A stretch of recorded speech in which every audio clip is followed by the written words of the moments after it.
नमस्कार. छायाच रेसिपीजमध्ये आज आपण खूपच कुरकुरीत अशी रेसिपी बनवतोय, जी तुम्ही महिनाभर स्टोअर करू शकता आणि चवीला अप्रतिम लागते. तर इथे मी 1 कप मैदा घेतलाय. मैद्याऐवजी तुम्ही इथे गव्हाचं पीठ घेऊ शकता किंवा मग अर्धा कप गव्हाचं पीठ, अर्धा कप मैदा असं घेतलं तरी चालेल. आता यामध्ये 1 चमचा तेल घालायचं आहे. यानंतर अर्धा चमचा इथे मी चिली फ्लेक्स घालते आणि आता अर्धा चमचा इथे मी पिझ्झा सीझनिंग घालते. नंतर यामध्ये मीठ घालायचं आहे.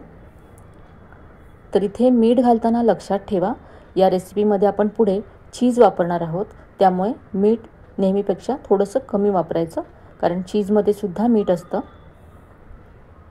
इथे मी 3 चीज क्यूब घेतलेत. हे आपल्याला किसून यामध्ये घालायचे आहेत.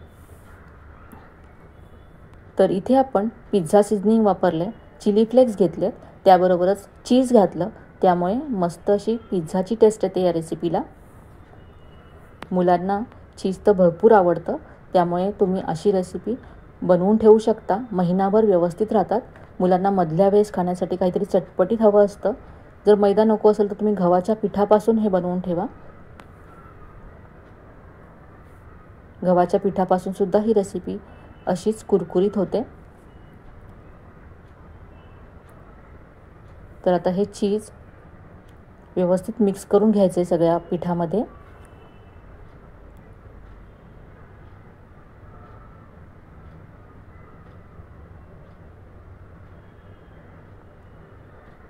तर हाताने चोळून सगळ्या पिठाला हे चीज असं लावून घेतलं किंवा मिक्स करून घेतलं आपण. हे व्यवस्थित असं मिक्स झालं आहे. आता यामध्ये पाणी घालून आपल्याला मळून घ्यायचं आहे. इथे आपल्याला खूपच कमी पाणी लागणार आहे. यामध्ये चीज आहे, त्यामुळे मळताना अगदी 1 ते 2 चमचे इतकंच पाणी आपल्याला लागेल. त्यामुळे थोडंसं पाणी घालून हे मळायचं आहे. एकत्र पाणी अजिबात घालू नका. तर हे मळून असं तयार आहे आणि मळताना मला 2 ते 3 चमचे पाणी लागले आणि थोडंसं घट्ट मळायचं आहे हे पीठ. आता या पिठाचा एक गोळा घ्यायचा आहे. नेहमीच्या चपातीच्या गोळ्या एवढा गोळा घेतला. आता हा आपल्याला सुक्या पिठामध्ये घोळवून घ्यायचा आहे आणि मग याची पोळी लाटून घ्यायची आहे. तर इथे आता मी ट्रायंगल शेप देणार आहे, म्हणून मी इथे पोळी लाटून नंतर ट्रायंगल शेपमध्ये हे कट करून घेईन. तुम्हाला जर वेगळा शेपचे हे बनवायचे असतील तर तुम्ही तुमच्या आवडीप्रमाणे शेप देऊ शकता.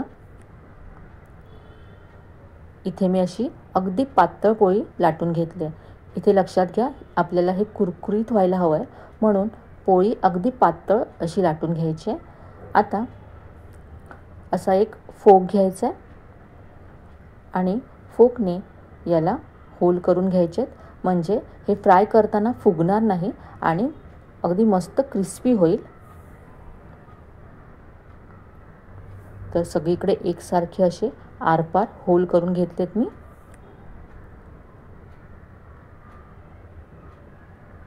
तुम्हाला जर गोल करायचे असतील तर छोटी वाटी घेऊन तुम्ही पुरीप्रमाणे गोल कट करू शकता. कुकी कटर असेल तर वेगवेगळ्या शेपमध्ये सुद्धा कट करू शकता. इथे आता मी असं पिझ्झा कटर घेतलं आहे.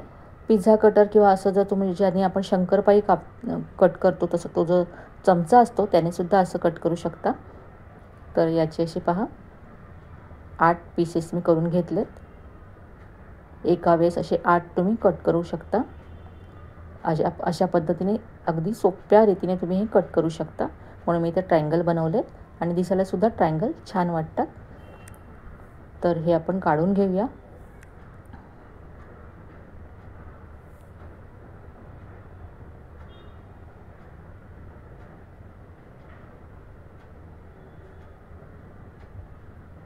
तर अशाच पद्धतीने मी सगळ्या पिठाचे ट्रायंगल बनवून ठेवते आणि मग आपण एकत्र हे फ्राय करून घेऊ.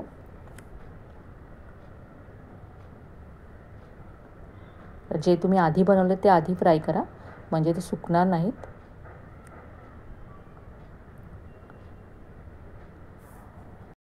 आता हे ट्रायंगल फ्राय करूया. तर इथे मी तेल मध्यम असं गरम करून घेतलं आहे.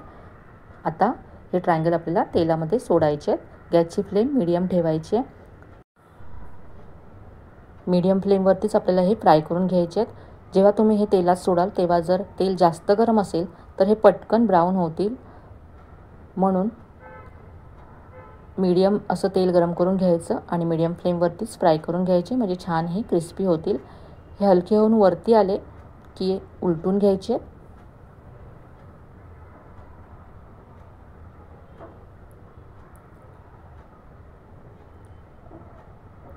यामध्ये आपण चिली फ्लेक्स घातलेत त्यामुळे दिसायला खूपच मस्त दिसतात।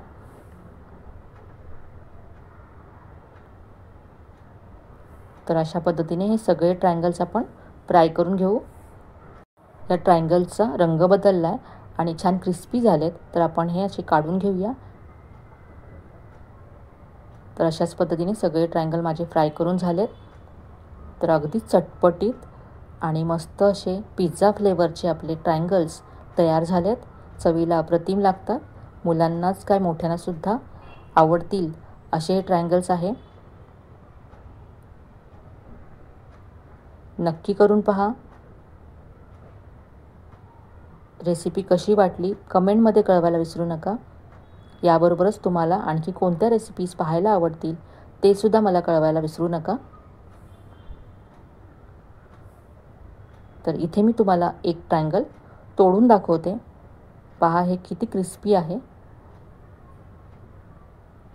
तर आजची ही रेसिपी तुम्हाला आवडली असेल तर व्हिडिओला जास्तीत जास्त लाईक करा, शेअर करा।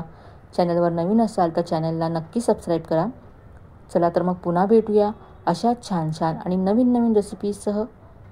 तोपर्यंत धन्यवाद।